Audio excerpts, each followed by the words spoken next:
A new report from Payscale shows the gender pay gap isn't going away, and in some cases, it's getting worse. Yeah, this is concerning. Women still earn less than men overall, and the gap is even wider for moms and older workers. We're joined live, bless you, sorry, by Ruth Thomas, Chief Compensation Strategist at Payscale. We're all human around here.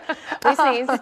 I do want to talk about this big headline. Women earning about 82 cents to the dollar. Why hasn't that number moved anymore? Well, it's interesting that it actually has got worse this year. So we've been reporting on the gender pay gap for over 10 years here at Payscale. And this year we are reporting that the pay gap on average, so the raw or uncontrolled pay gap, is 82 cents on the dollar. And that has declined from 83 cents on the dollar last year. Now, that same report shows a smaller gap for people doing the same job. So where does the real problem lie? So they're very different pay gaps. Obviously, the controlled pay gap, which we're reporting this year, is at 99 cents on the dollar. That is more your equal pay gap. That's where we're comparing people doing the same job. The uncontrolled pay gap is much more nuanced. It's sometimes called the opportunity pay gap, and it represents many factors that impact women within the workforce and how their ability to be able to advance in their careers into higher paying jobs. Can you give some examples? Yeah, so obviously one of the most well-known is something called the motherhood penalty. So in our data, we're able to see that if a woman becomes a parent, then that average pay gap increases. So we were saying 82 cents overall. If you become a woman as a parent, that becomes 74 cents on the dollar. So quite a wide gap there. And, you know, that is representative of some of the sacrifices that women make when they have children often the lack of flexibility in the workplace and the lack of available childcare for them to be able to continue their careers at the same rate.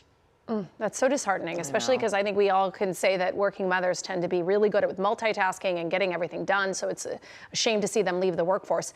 Now, we see the gap widen with age. Why does it get worse over time?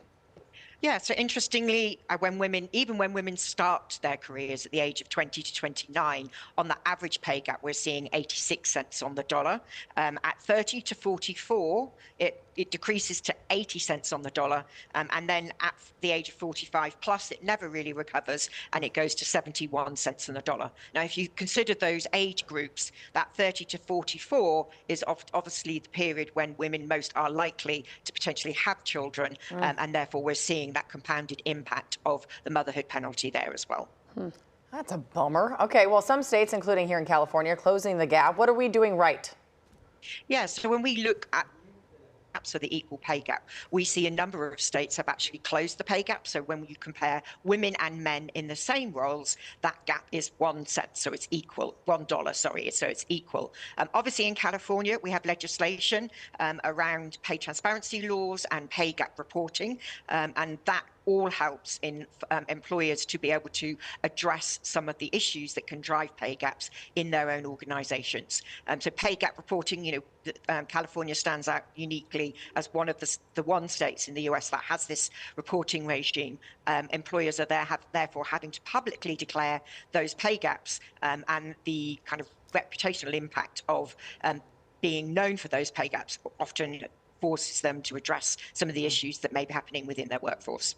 Oh, wow. Well, that's good on us. Yeah, we appreciate that. Ruth, thanks so much for being with us and for sharing these statistics that, you know, none of us want to see. No, thank you very much.